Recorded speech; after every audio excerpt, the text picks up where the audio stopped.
지금부터 주소연화학원 월정평가에 대한 설명을 시작하도록 하겠습니다.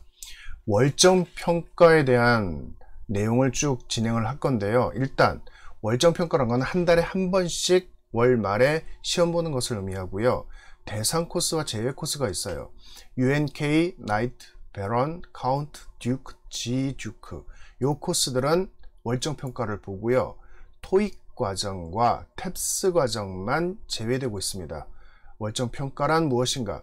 매월 20일에서 25일을 전후해서 그달 학생들이 그달 독해과제를 쭉 제출을 했잖아요. 독해과제를 제출한 게 과연 제대로 했을까? 과연 자기 힘으로 노력껏 했을까? 아니면은 혹시 친구 거를 베꼈을까?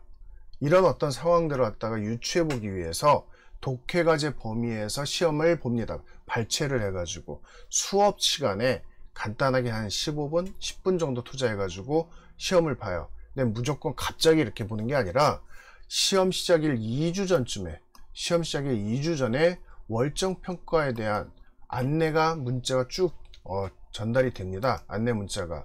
그래서 시험 실시하는 날짜가 며칠이고 시험 범위가 어떻게 되고 이걸 다 알려주거든요. 그리고 나서 20일에서 25일 사이에 실시를 하는 거죠. 자, 그 시험을 월정평가라고 하는데 월정평가 준비를 어떻게 해야 되나요? 시험 범위가 이렇게 쭉 문자로 보내졌잖아요. 그러면 독해과제를, 교재를 막 찾아요. 그래서 교재 속에서 범위를 다 찾습니다. 그리고 과감하게 해당 범위를 교재에서 쭉쭉 뜯어내세요. 쭉쭉 뜯어요. 그래서 해당 범위만 딱 모아가지고 딱 묶어주는 겁니다. 딱 월정고사를 준비할 수 있는 학습 자료를 딱 묶어서 만들어주는 거죠. 학생이 못하면 부모님이 좀 만들어주세요. 근데 여기서 주의할 게 있습니다. 시험 범위内독해과제에 정답이 정확하게 표기되어 있는지. 온라인 학습 페이지에서 독해 답안지를 작성해가지고 제출을 하거든요. 그리고 제출하고 나서 통과 제출이 되면 딱 답안지가 나와요. 그러면 정답 표기, 틀린 게 뭔지가 확인이 되는데 학생들이 그거를 그냥 이렇게 몇 개 틀렸구나 끝 이러고 그냥 닫아버려요. 그러면 안 됩니다. 교재에 그 정답을 정확하게 표기를 해놔야 돼요. 왜? 교재에는 틀린 답 그대로 있고요. 그리고서는 월정고사 본다고 했을 때 교재를 쭉쭉 찢어서 딱 묶었어요. 정답이 없잖아요. 그럼 틀린 답 그대로 외울 거예요? 아니면 그때 가서 정답이 뭐였더라고선 온라인 학습 페이지를 찾잖아요.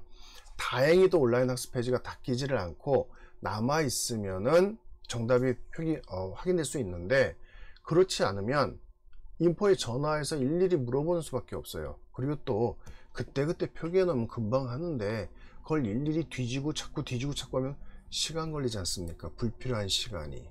그래서 일단 숙제를 할 때마다 반드시 교재에 독해 정답을 표기해 놓는다. 그리고 실제로는 어떻게 해야 돼요? 이게 왜 틀렸지? 이게 뭐 때문에 틀렸지? 고민하고 다시 한번 확인을 해야죠. 그래야 독해가 완료가 되는 거예요. 자, 이렇게 시험 범위만 정답이 정확하게 표시되어 있는 시험 범위 자료를 묶어 놓고 1시간 이상 집중 학습을 해야지만 좋은 성적이 나옵니다. 월정고사에서. 월정고사를 실시한 이후 독해과제 부정행위를 방지한다. 실제로 온라인에서 독해과제를 현재 시스템에서 제출할 때 보면은 막 답을 바꿔가면서 계속 제출해 보는 거예요. 그러면 그 제한을 좀 주시죠. 그러면 미제출이 우수수 떨어지는데 그럼 또 난리가 나잖아요. 그 뻔히 알면서도 그러지 말아라. 그러면 학원비가 아까운 거지. 그러면 정상적으로 공부를 해서 그리고서는 제출을 하는 게 순서고 맞는 거다. 이렇게 얘기를 하면서 학생들을 끌고 가고 있는데 그럼에도 불구하고 계속 답만 바꿔가면서 제출해보고 그러다 띵 하고 제출되면 와 만세. 이런 학생들이 아직까지도 계속 있습니다. 남아있단 말이에요. 근데 그게 기억이 나겠어요? 자기가 제대로 푼 게 아닌데.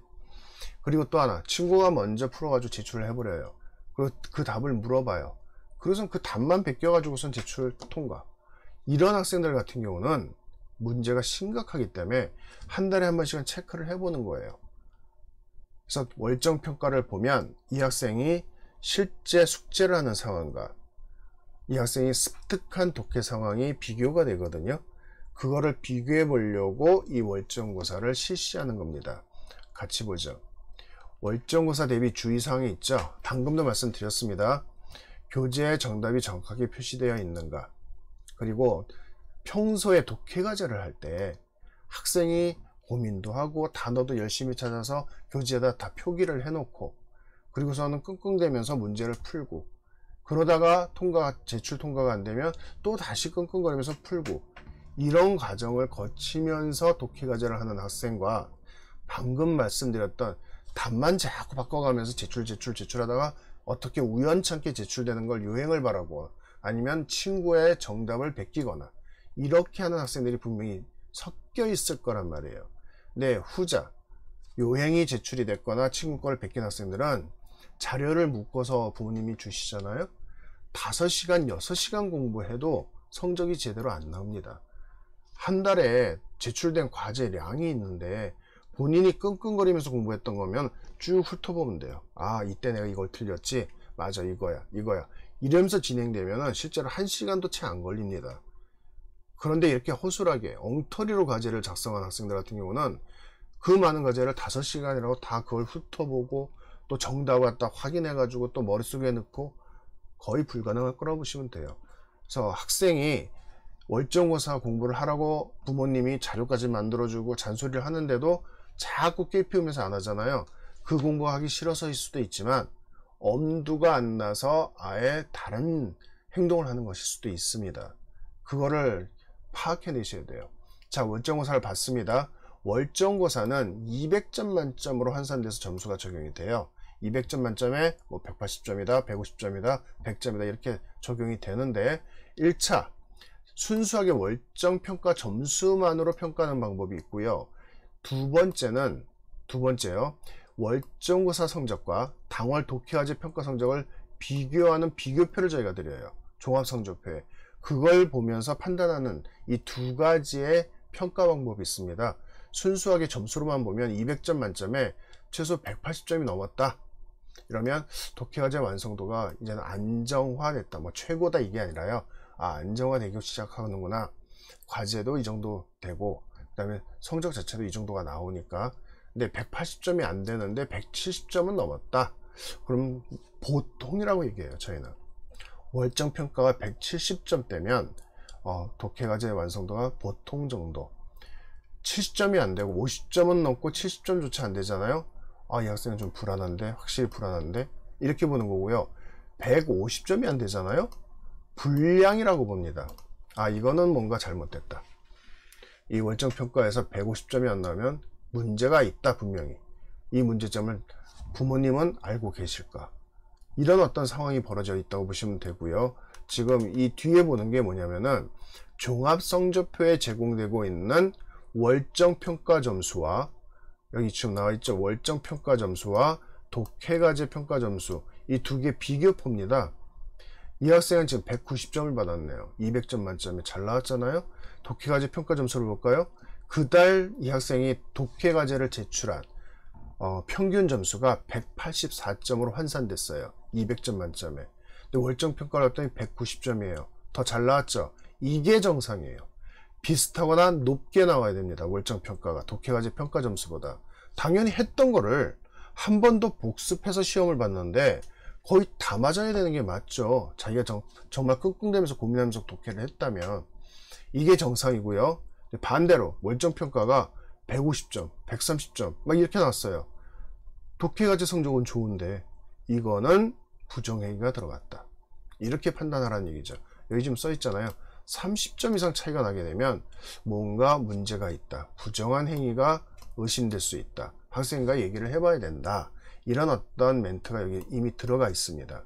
그래서 요 월정고사 성적만으로도 독해 상황을 한번 1차 확인하고요. 그리고 독해과제 그달 평가랑 어차피 숙제 했던 거에서 낸 시험이잖아요. 그 시험을 그대로 봤는데 점수가 잘 나오면 모르겠는데 굉장히 낮게 나왔다? 그럼 얘는 이 성적이 어떻게 나왔을까? 학생이랑 얘기를 진지하게 해보셔야 되는 거예요. 그리고 학생이 이런 어떤 문제점이 있다. 그럼 그걸 개선시켜내는 거죠. 학원을 왜 다니나요? 학생이 취약한 부분과 문제되는 부분을 고치려고 다니는 거란 말이에요. 실력이 좋으니까 이 실력을 자랑하려고 학원을 다니는 게 아니잖아요. 그럼 어떤 문제점을 자꾸 부모님은 파악을 해내셔야 돼요. 학생도 스스로 학년이 어느 정도 됐다 그러면은 아, 내가 왜 이랬을까? 내가 봐도 이거는 말이 안 되는데 그러면 요번에는 좀 제대로 해야겠다. 이런 생각을 자꾸 하면서 개선시켜 나가고 더 좋게 만들어 나가는 거죠. 그러려고 학원을 다니는 겁니다. 그걸 친구 거를 베껴서 좋은 성적 받으면 뭐 할 거예요? 학원 다니는 이유가 없는 거죠. 약한 부분은 계속 약하게 남아있고 오히려 안 좋은 걸 가져가게 되는데 돈 들이고 시간 들여서 안 좋은 걸 왜 가져갑니까? 차라리 안 다니고 말지. 그거는 학원을 다니는 의미가 전혀 없습니다. 있는 그대로 성실하게 숙제를 해요. 그래야 독해 실력이 시간이 쌓여지면서 내 거가 되는 겁니다. 부모님들 중에 숙제한 독해도 왜 학원에서 꼼꼼하게 안 봐주시나요? 라는 어떤 질문도 있어요. 저희가 수업에서는 수업분의 독해가 나가고요. 과제는 과제로 지급되면서 그 과제에 대해서는 별도로 설명을 안 합니다. 거기에 대해서 불만을 제기하시는 분들이 계시는데 수업하는 독해의 형태와 과제 형태가 똑같아요. 똑같은 형태를 수업에서 선생님이랑 같이 해보는 거예요. 그리고 숙제는 너네들 혼자 힘으로 해봐. 결과를 볼게. 여기에 대해서는 설명할 필요가 없어요. 왜냐하면 그 다음 독해가 또 같은 유형으로 또 한동안 진행되기 때문에 숙제만 계속 봐주는 상황에서는 한 달에 독해의 다양한 지문들이 예를 들면 15편, 20편이 나갈 수 있는 거를 숙제도 봐주고 수업은 수업대로 봐주고 2번, 3번 이렇게 반복을 하게 되면은 몇 편 나가지도 못하고요. 그렇게 꼼꼼하게 반복하면서 독해를 해준다고 해서 학생한테 다 도움이 되는 게 아니에요. 항상 제가 독해에 대해서 말씀을 드릴 때 학생의 독해 실력은 학원에서 선생님이랑 같이 공부하고 수업하는 데서 만들어지는 게 아니고 학생이 독해 교재를 가지고 단어를 꼼꼼하게 찾고 본인이 끙끙대면서 지문을 해석하고 문제 파악해가지고 문제 해석하고 문제의 정답을 찾는 것. 혼자 힘으로 막 머리카락 쥐어 뜯으면서 고민하면서 그렇게 독해를 하는 그 시간에 실력이 만들어져요. 그 시간에. 옆에서 이 단어는 무슨 뜻을 갖고 있으니까 이렇게 해석을 해보고 이 문제는 이런 유형이니까 이렇게 문제를 풀어보고 이거는 가이드를 제시하는 거거든요. 이런 유형에서는 이렇게 공부를 하고 이렇게 문제를 풀어나가라. 이렇게 지문을 해석해 나가라. 안내를 해주는 거잖아요. 그러면 안내만 계속 받고 혼자 한 번이라도 그 독해 학습을 뚫어내지를 못한다면 이거는 실력이 만들어지질 않습니다. 그래서 옆에서 계속 숙제할 때도 선생님 계시고 수업할 때도 선생님 계시고 이런 학생도 있거든요. 망하는 지름길이에요. 왜 돈 들이고 시간 들여서 학생 실력을 망가뜨립니까? 이 독해 상황은 말 그대로 혼자서 계속 돌파해 나가는 그 노력의 시간이 필수적으로 필요한 겁니다. 그게 쌓여서 어느 날 물 흐르듯이 독해를 한다고 해요. 흘러가듯이. 이런 어떤 독해의 흐름을 파악하게 되고 자연스럽게 실력이 만들어지거든요. 학생이 힘들어하고 고민하고 이런 어떤 독해의 시간을 방해하지 마십시오. 근데 아예 안 하려고 해요. 단어도 안 찾고 지문도 제대로 해석 안 하고 문제도 해석 안 하고 날림으로 툭툭툭툭 찍고 제출 안 되면 말고 이런 어떤 상황을 만들면 당연히 그때는 잔소리가 들어가야 되는 거고요. 자, 학원에서 모든 걸 다 해주고 이게 학생한테 큰 도움이 되는 게 아니라는 것 강조를 드리고 한 달 동안 학생이 그 달에 독해를 어떻게 완성해 냈는지 독해과제 평가 점수와 월정 평가를 비교해 가면서 한 달에 최소한 한 번씩은 고민하고 학생이랑 상담을 해 보셔야 됩니다. 그런 어떤 기회를 드리고자 어떤 상황을 파악할 수 있도록 저희가 월정고사를 보는 거예요. 그래서 월정고사 코스가 이렇게 쭉 나와 있잖아요. 토익하고 탭스반 같은 경우는 지문 상황이 워낙 길고 많아요. 이거 어떻게 월정고사로 테스트를 볼 수 있는 상황이 안 돼요. 그리고 이 정도 라인이 되면 월정고사를 안 봐도 본인들이 알아서 합니다. 굳이 실제로는 여기 GD까지도 굳이 월정고사 안 봐도 돼요. 그래서 뺄까 말까 생각 중인데 일단 문제는 여기까지죠. 듀크는 중간 브릿지 개념이잖아요. 주 3회 반 개념에서 주 2회 상위반으로 가는 중간 다리. 여기라서 학생들이 좀 불안정해요. 이쪽도 아니고 저쪽도 아니고. 그래서 요거까지는 필수로 보는데 일단은 현재는 GD까지 보고 있고요. 토익 탭스만 빠져있는 상태. 월정 평가에 대해서 이해가 되셨는지 모르겠습니다. 월정 평가에 대한 개념과 그 다음에 월정평가가 문자로 알려졌을 때 학생을 대신해서 좀 준비를 해주는 것. 그 다음에 실제 학생이 공부하는 걸 보고, 아, 이 아이가 요번 달은 제대로 했나 보구나. 아, 요번 달은 독해 숙제를 제대로 안 했나 본데 왜 그랬을까? 이런 상황을 파악하게끔 저희가 어떤 소스 자료를 드리는 거라고 생각하시면 가장 적합할 것 같습니다. 월정고사에 대한 설명을 여기까지 하고 마치겠습니다.